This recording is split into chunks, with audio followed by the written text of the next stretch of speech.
Olá, graça e paz. Estamos aqui em mais um episódio da série Pregação Expositiva no Evangelho de Marcos, uma série original IBCT, para você maratonar e aprender. Meu nome é Wagner, sou seminarista no seminário Martin Busser, e é um privilégio muito grande poder participar desse projeto, que está sob coordenação do pastor Simvaldo e com apoio direto de forma excelente do Núcleo de Comunicação da IBCT.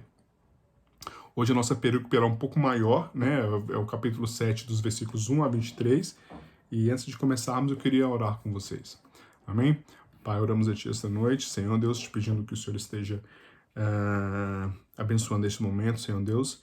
Somos gratos a Ti, Pai, pela oportunidade de poder, mesmo de forma virtual, pararmos, termos um momento para lermos o relato do Evangelho em Marcos, e poder, Senhor Deus, explicar o que ali estava sendo posto, Senhor Deus, o que ali estava sendo colocado, de forma que a gente tenha um entendimento bíblico, Senhor Deus, não fuja aquilo que o Senhor quis transmitir ao público original, e nem as verdades que o Senhor quer mostrar à igreja hoje, a fim de que sejamos bíblicos, sejamos, Pai, abençoados e possamos abençoar outras pessoas.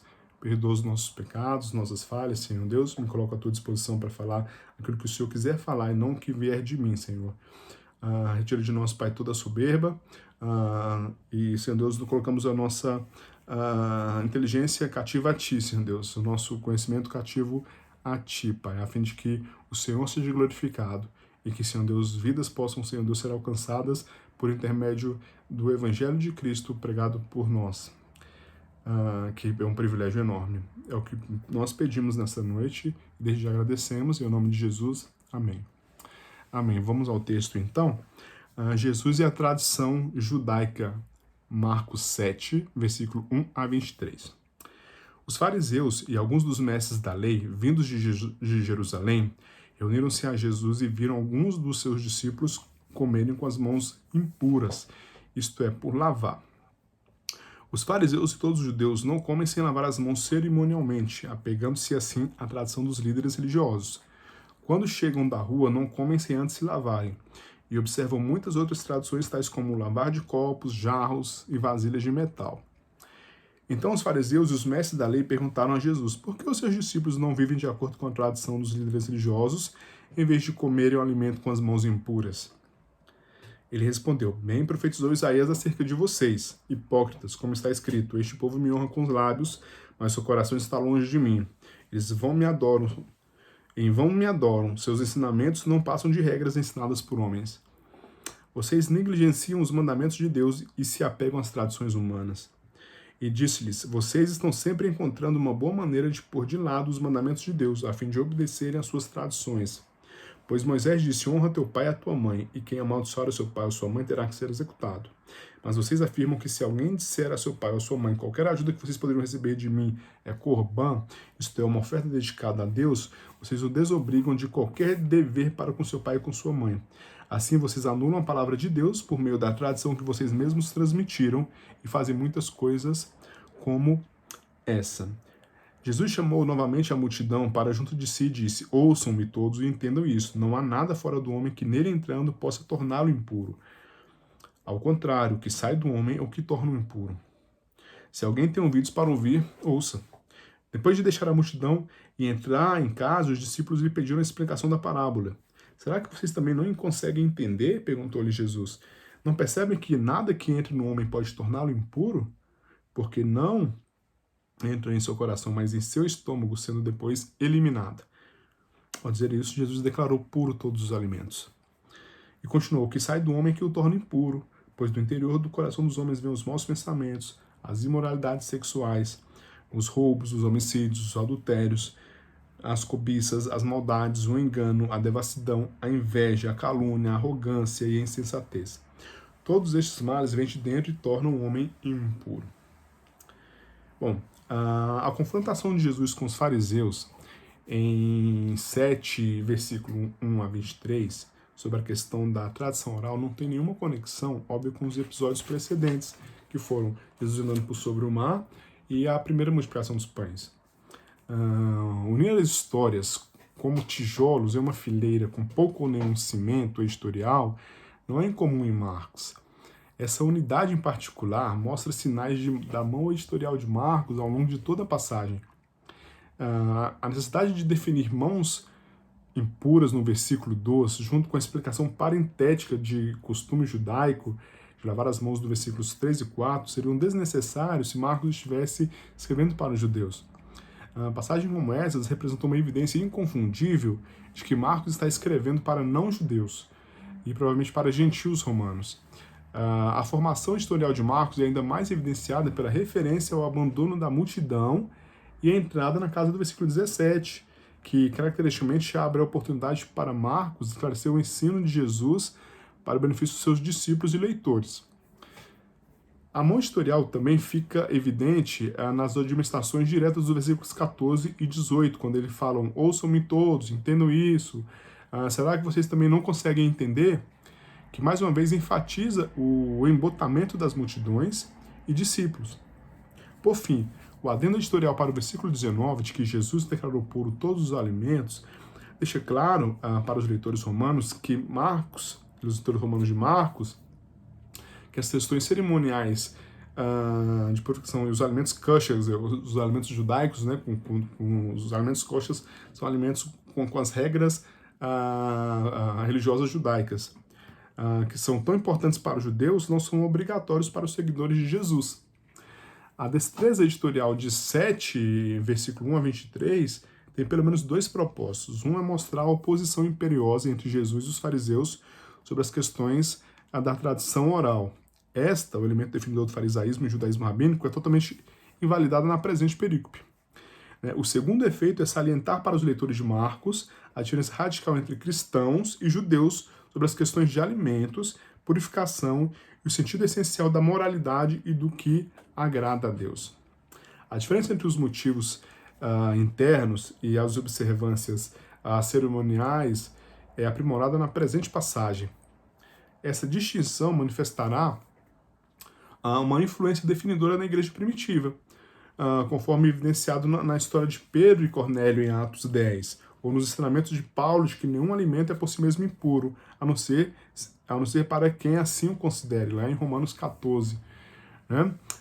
Na história do Evangelho de Marcos, a dura oposição entre Jesus e os fariseus sobre a tradição oral aponta também para a oposição entre Jesus e os judeus da Galileia, pois daqui em diante Jesus abandona o quadrante noroeste do Mar da Galileia e a parte de duas aparições subsequentes direciona o foco para as regiões predominantemente gentias e mais tarde para a Judéia e Jerusalém. Então, o relato começa com a oposição dos fariseus, visto pela última vez no capítulo 3. E os mestres da lei também, mais ou menos, foi visto a última vez no capítulo 3. Eles vêm mais uma vez de Jerusalém, que até agora era a fonte principal de oposição a Jesus, localizada a cerca de 144 quilômetros ao sul de Cafarnaum. Não podemos dizer com certeza, mas se Jesus saiu da Galileia por causa deste episódio, então a disputa com os fariseus não é provavelmente uma disputa isolada, mas uma medida de uma oposição mais ampla contra ele. O conflito entre Jesus e os fariseus pode ser mais bem entendido se examinarmos dois pontos sobre os quais diferem. Um é a ideia de impureza.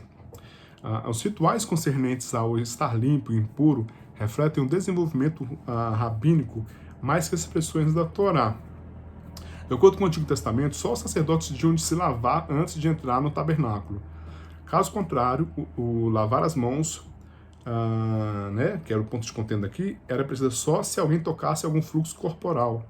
No entanto, como o judaísmo passou a ter mais contato com a cultura gentia no período pós-exílio, a questão da pureza ritual ganhou um novo sentido como uma forma de manter a pureza judia em contraposição à cultura gentia.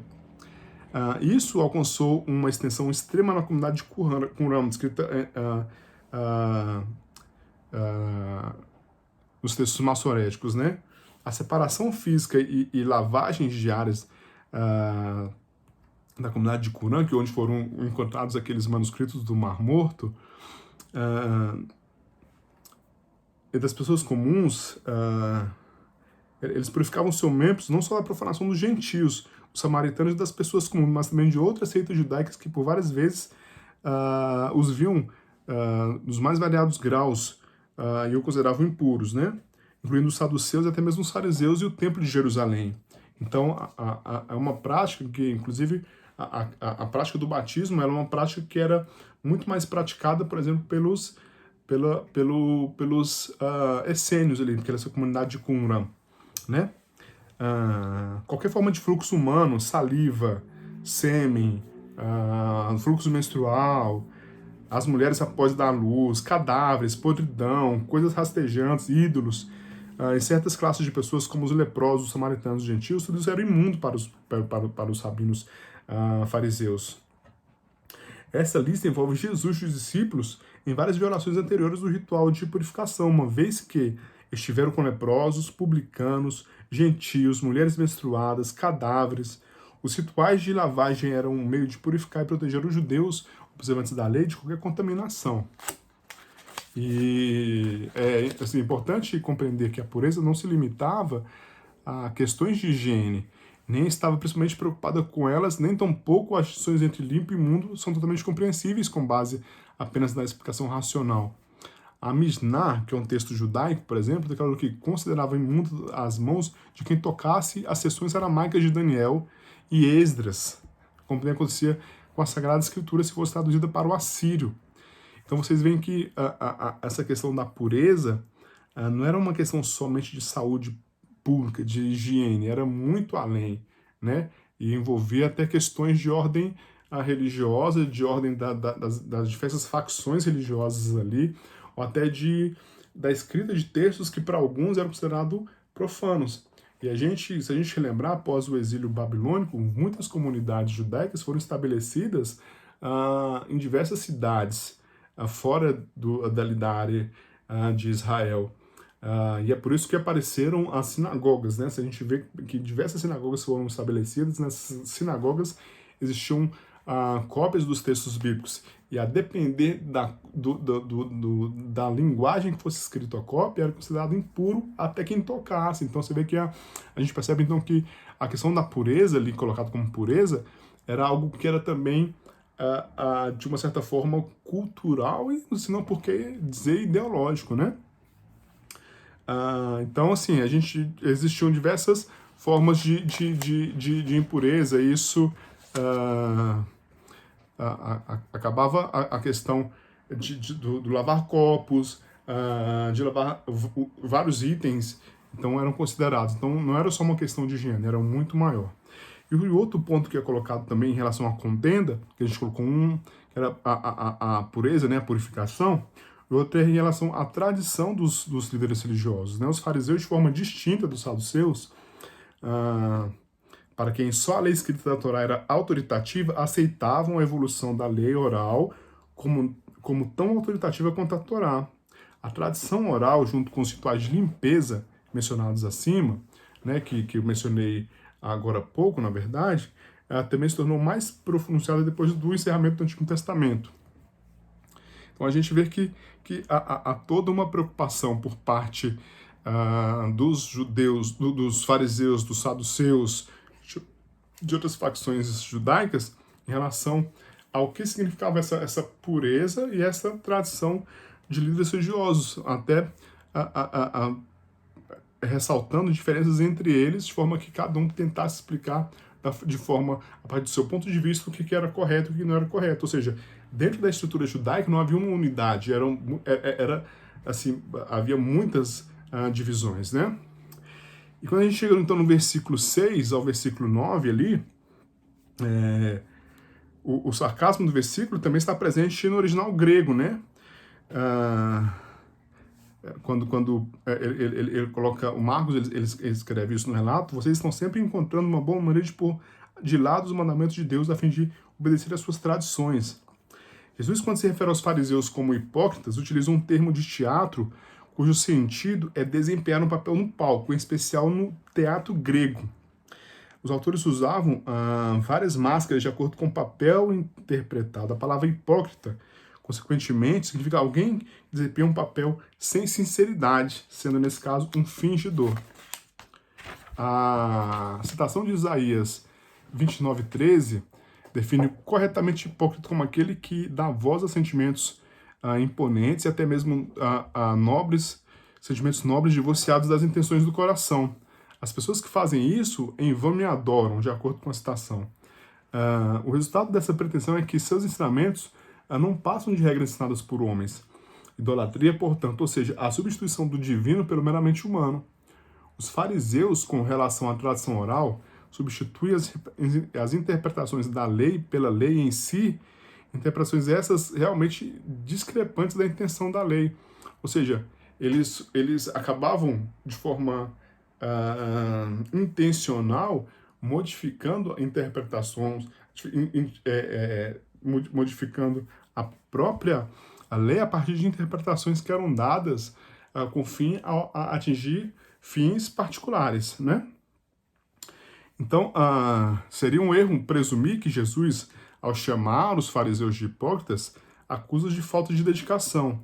No julgamento de Jesus e de Marcos, eles estavam muitíssimos equivocados no curso que seguiam, mas não eram que saibamos superficiais ou descompromissados, ao contrário, era o compromisso deles com a tradição oral e o compromisso igual de Jesus para recuperar a intenção da lei escrita, né? O que tornava a diferença entre eles tão sérias. E eles, para voltar à metáfora de hipócritas, poderiam confundir a peça teatral com a realidade, mas faziam isso com rigor e vigor, e por conseguinte são mais perigosos por causa disso. Nos versículos 7, 8 e 9, Jesus contrasta com veemência a interpretação oral com a vontade de Deus. Jesus declara que a tradição dos líderes religiosos é tradição dos homens, em contraste com os mandamentos de Deus revelados, ou a palavra de Deus. Os verbos no versículo 9, por exemplo, são mais concretos e vigorosos que os da tradição da NVI. Utilizamos aqui a NVI, né? Mas os verbos no versículo 9 são mais concretos e vigorosos. Os fariseus, além de pôr de lado os mandamentos de Deus, ou seja, favorecer algo para pôr no lugar deles, eles rejeitam, é o que o termo grego fala, atentem, os mandamentos ao fazer uma escolha consciente contra eles. A NVI, mais uma vez, afirma que os fariseus faziam isso com o fim de obedecer às suas tradições. Se o grego estétese for a leitura apropriada do versículo 9, então é mais forte e específico. Os fariseus fazem isso para erigir, estécete, algo no lugar da Torá, ou fazer com que algo tome seu lugar. Isso acaba se tornando muito mais sério. E foi intencional, então, ler aqui o texto da NVI, justamente para entender que o formato que é utilizado, o texto utilizado era muito mais forte, mais veemente, trazia um significado muito mais perturbador. Além disso, o tempo verbal do presente dos verbos gregos, no versículo 8 e 9, indica que os fariseus continuam a confirmar as tradições humanas e continuam a rejeitar os mandamentos de Deus. A tradição oral, portanto, é exposta e censurada pela substituição deliberada da invenção humana pela palavra e vontade de Deus. É isso que é mais forte, isso que a gente precisa entender também, que não era só uma questão da tradição oral, era uma questão de que eles estavam substituindo a tradição oral, querendo colocar no lugar das Santas Escrituras. Então, assim, quando a gente olha o versículo 10 e 13, não é só uma invenção humana, mas também representa uma distorção da lei. O exemplo de Corban, dado ali por Cristo, no relato de Marcos, traz a crítica que Jesus faz à tradição oral para uma expressão concreta. O mandamento para honrar os pais ilustra a divergência radical de Jesus contra os rabinos. O quinto mandamento dos 10 mandamentos é honra teu pai e tua mãe. Mas vocês, afirma Jesus, evitam esse mandamento pelo artifício de Corban. Então Jesus ele passa da mera explicação para usar um caso concreto que era utilizado. Ou seja, ele quer acabar mesmo ali com o formato, a ideia que os fariseus têm colocado, né?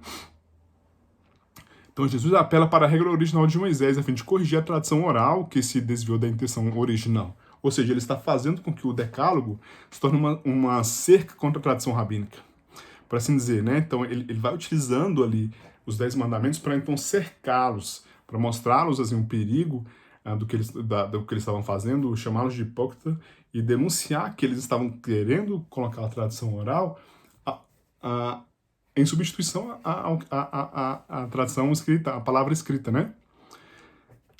Vocês do versículo 11, da mesma forma que a referência às suas tradições, é enfático no grego, indicando que a interpretação dos fariseus não é um desenvolvimento fiel da lei de Moisés, mas uma perversão dela, algo distinto do mandamento em si.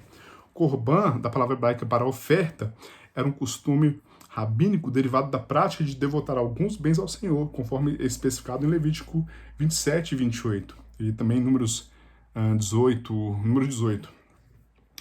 O tratado da Mishnah,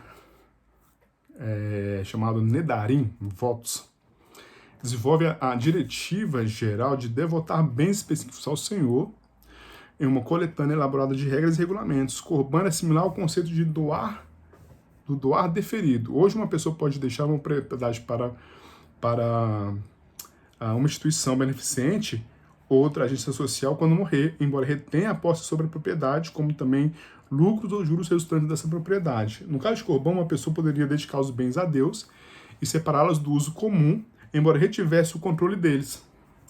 No exemplo do versículo 11, um filho declara sua propriedade de Corban, o que significa que após sua morte ela passa a ser posse do templo. Nesse ínterim, no entanto, o filho retém um controle sobre a propriedade. E seu controle despoja seus pais em sua velhice do sustento que de outra forma seria proveniente proveniente da propriedade, né? Isso é muito preocupante, mostra realmente a maldade que havia no coração dos fariseus ali. A perversão por atacado da Torá, por parte da tradição oral, é enquadrada pelo apelo urgente e incisivo de Jesus. Ouçam-me todos e entendam isso. O verbo ouvir, do grego proskaleomai, ocorre 9 vezes em Marcos, no contexto de pronunciamentos solenes. Marcos enfatiza mais uma vez que a fé e a compreensão resultam do ouvir. Os judeus concordavam plenamente que a ingestão de alimentos poluídos ou proibidos contaminava o indivíduo e necessitavam de um banho de purificação. Jesus, no entanto, reverte a direção do fluxo. Na realidade, são as impurezas internas que contaminam as coisas externas. Jesus, ao tratar da acusação original de que os discípulos estavam comendo sem lavar as mãos, faz esse pronunciamento: não há nada fora do homem que, nele entrando, possa torná-lo impuro. Ao contrário, o que sai do homem é que o torna impuro. Esse pronunciamento simples resume, na verdade, a teoria rabínica de que os espaços interiores eram mais suscetíveis à contaminação e, portanto, mais necessitados de purificação.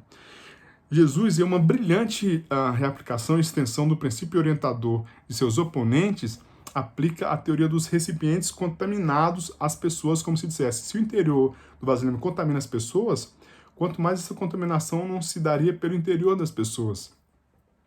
Impureza e contaminação são assuntos na intenção e do coração, e não a violação dos rituais e formalidades cultuais. Bom, a importância desse preceito é enfatizada por uma audiência particular com os discípulos no versículo 17. Marcos, em geral, põe os momentos de revelação divina em uma casa, longe da interferência dos mais variados motivos da multidão.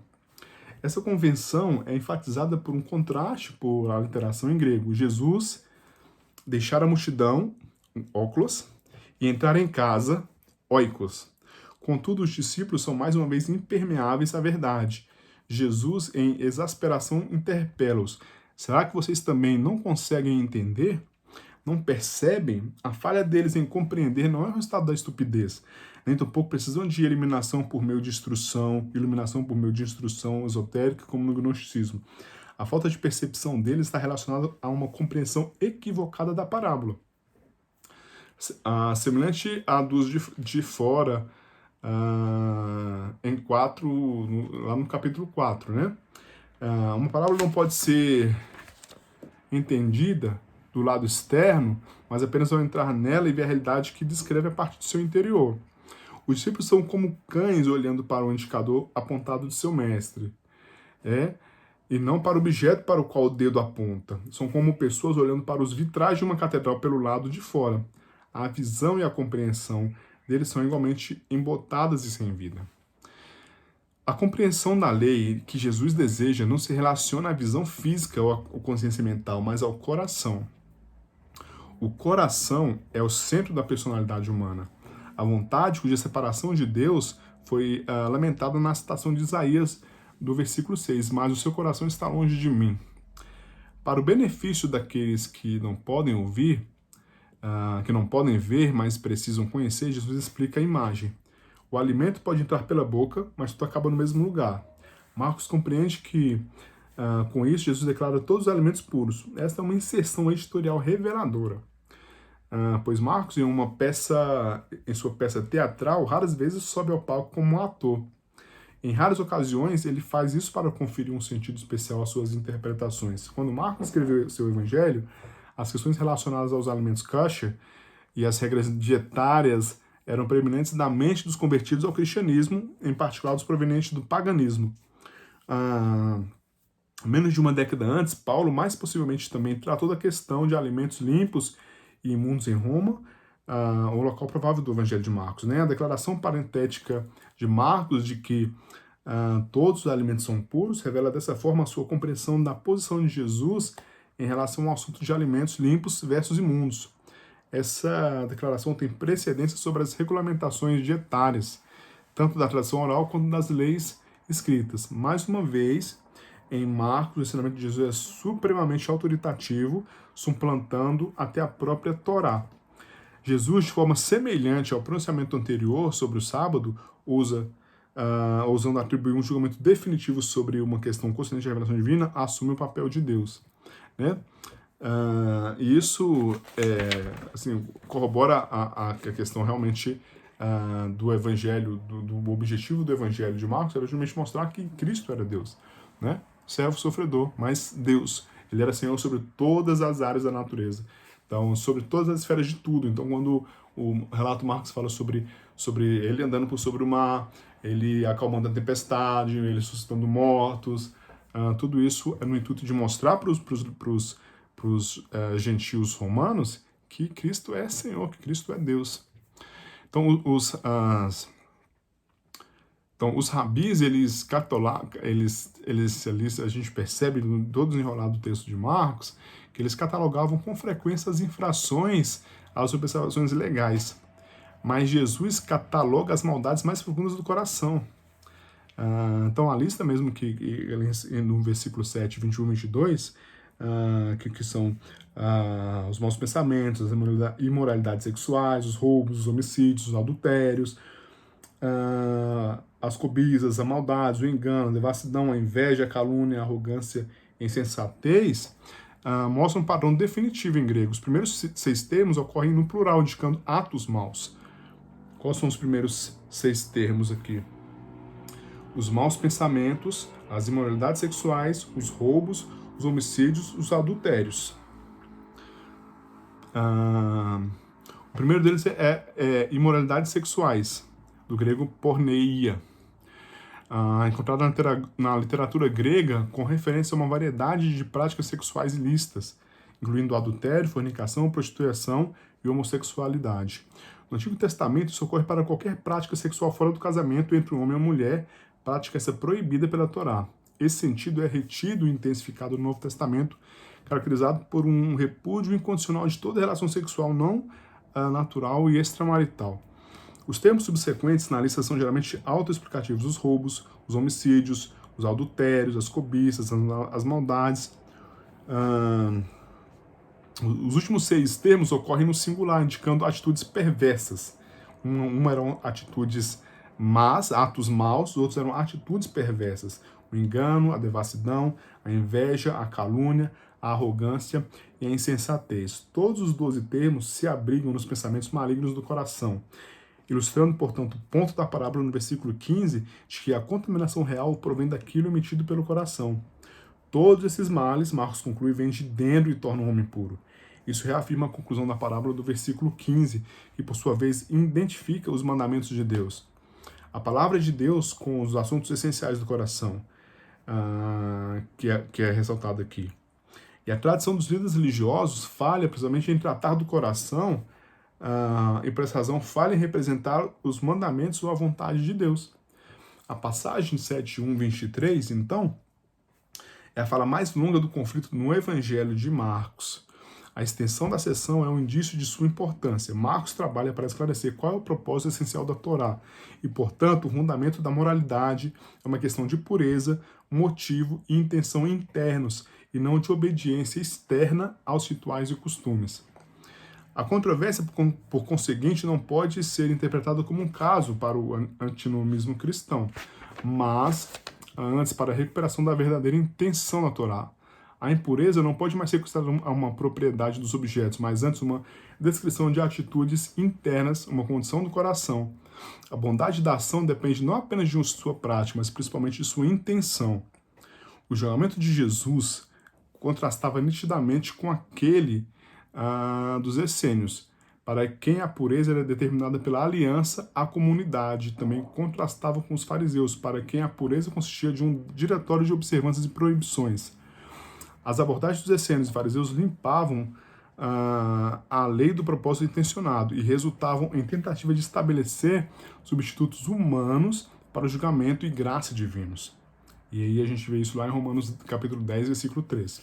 Jesus, ao contrário, é capaz de declarar o que agrada a Deus e não as tradições dos homens. Marcos retrata Jesus como aquele que, em contraste com a tradição oral, é o verdadeiro revelador de Deus, pois Jesus pode produzir a transformação interna que a lei exige, mas não pode efetuar. E isso é mais uma vez um dos sinais da graça salvadora de Deus por intermédio do sacrifício de Cristo.